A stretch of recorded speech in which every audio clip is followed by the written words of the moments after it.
इसी पर चर्चा कर लेते हैं, समझने की कोशिश करते हैं। हमारे साथ मौजूद हैं कर्नल रिटायर्ड टीपी त्यागी साहब, जो कि डिफेंस एक्सपर्ट भी हैं।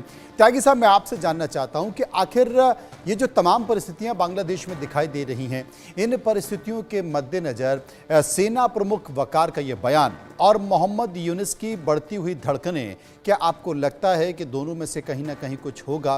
क्योंकि एक लकीर खींचने की कोशिश की है वकार ने। उन्होंने ये साफ तौर पर चेतावनी दी है कि जो माहौल इस वक्त बांग्लादेश का है वो ठीक नहीं है, लॉ एंड ऑर्डर पूरे बांग्लादेश का ख़राब है, और मैं चेतावनी देता हूं कि अगर ऐसा हुआ तो ये बांग्लादेश के हित में नहीं होगा। और क्योंकि बांग्लादेश में इस वक्त जो भी अराजकता फैली हुई है वो कहीं बाहर से नहीं बल्कि हमारे अपने और खुद के लोगों ने फैलाई हुई है। तो क्या ये स्टेटमेंट वकार साहब को अच्छा नहीं लगा?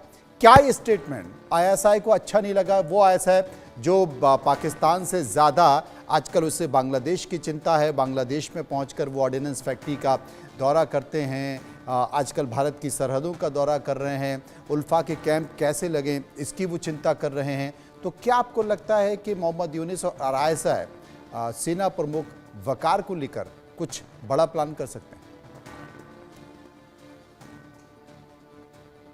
एक बार अनम्यूट कर लीजिए त्यागी साहब। आवाज आ रही है सर? जी, अब आपकी आवाज आ रही है। जी हाँ, जी हाँ सर, ये आप बिल्कुल ठीक कह रहे हैं। और ये जो अब हो रहा है ये बहुत पहले तय कर लिया गया था। दरअसल में बांग्लादेश की आर्मी में 3 पावर सेंटर है। अब एक तो जनरल वकार हो गए, एक मेजर जनरल हक है और एक लेफ्टिनेंट जनरल रहमान है।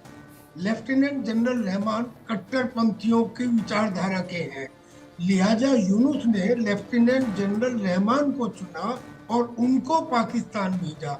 वो पाकिस्तान की आईएसआई के चीफ और मिलिट्री ऑफिसर्स को लेके बांग्लादेश आ गए।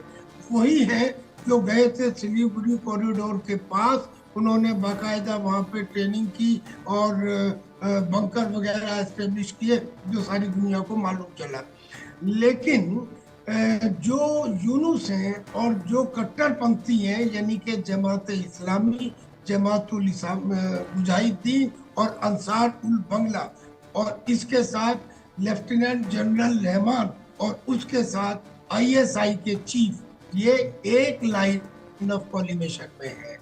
लिहाजा जनरल रहमान को ये बताया गया है किसी भी तरकीब से कि तुमको पहले फौज का तख्ता पलट करना है, यानी कि जनरल वकार को हटाना है। जनरल वकार जो है अच्छे व्यक्ति हैं लेकिन कमजोर है सर। मैं 2 एग्जाम्पल देता हूँ। पहली एग्जाम्पल तो ये कि जब शेख हसीना ने उनसे कहा था उन उपद्रवियों के ऊपर गोली चलाने के लिए या रोकने के लिए, तो उन्होंने नहीं किया। ये जानते हुए ये जो उनके ऊपर इल्जाम लगाए जा रहे हैं कि वो उनकी एक चचेरी बहन के हस्बैंड है, लेकिन उन्होंने वो बात नहीं मानी। एक तो ये कि वो बहुत स्टर्न डिसीजन नहीं ले सकते। दूसरा, एक एग्जाम्पल, केस स्टडी, एक मेजर जनरल जियाउल हक जो बांग्लादेश आर्मी में थे, वो डेजर्ट कर गए। डेजर्ट करने के बाद 5 अगस्त को जब तख्ता पलट हुआ तो वो वापस आए और वापस आके उन्होंने करीब 250 जूनियर कमीशन ऑफिसर्स और जवानों की एक कंपनी बनाई। और उस कंपनी का काम क्या था कि वो रोहिंग्या जो शुरू में बसाए गए थे शेख हसीना के द्वारा कोक बाजार में, उनको ये कह के कि आपको शेख हसीना ने बसाया था, लिहाजा उन पे हमले शुरू करो।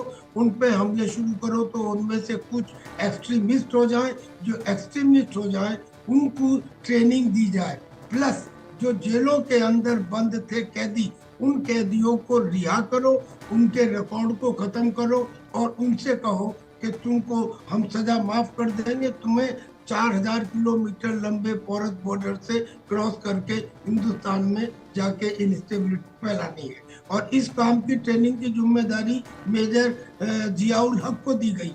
तो जनरल वकार को उसके पर नहीं कतरने चाहिए थे।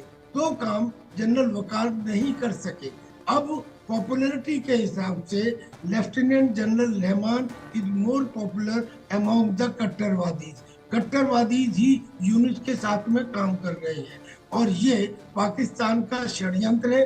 जो जहाज भेजे गए, जो सामान भेजा गया, जो आतंकी भेजे गए, एक के बाद एक डॉट को आप मिला लीजिए, you will come to the same conclusion कि it is their thinking. But सवाल ये उठता है कि क्या हिंदुस्तान ये देखने के बाद भी कि ये जो कुछ किया जा रहा है वो हिंदुस्तान के खिलाफ किया जा रहा है, यानी कि पहला तो ये कि सिलीगुड़ी कॉरिडोर के बारे में इनका षड्यंत्र, उसमें चाइना भी शामिल है, क्योंकि चाइना को उस तीस्ता रिवर का जो प्रोजेक्ट शेख हसीना ने मना कर दिया था वो इस यूनुस साहब ने दे दिया। और ये जो नदी है ये करीब करीब वहां जाती है जहाँ सिलीगुड़ी कॉरिडोर है, जिसे हम चिकन नेक कहते हैं जरूर है तब, लेकिन वी आर स्ट्रॉन्ग देयर, पर ये वहां जाती है। ये तो चीन की प्रेजेंस भी वहां पे हो गई, और ये दोनों देश चीन और पाकिस्तान चाहते हैं और हिंदुस्तान के खिलाफ हैं, और अब इसमें बांग्लादेश भी शामिल हो गया। अब सवाल ये उठता है कि ये अब हमें समझने के लिए और इससे ज्यादा क्या चाहिए? हम सिर्फ सोचते ही रहे, कुछ ना कुछ तो खैर सरकार कर रही होगी, लेकिन वो ना काफी है। ताकत है तो ताकत दिखनी चाहिए। दरअसल में हमने धैर्य का इस्तेमाल करके ही बहुत सारा नुकसान उठाया है। हमारे पृथ्वीराज चौहान ने अगर पहली बार में ही मोहम्मद गौरी को मार दिया होता तो हिंदुस्तान का इतिहास दूसरा होता। आवश्यकता इस समय कुछ स्पेशल एक्शंस लेने की है।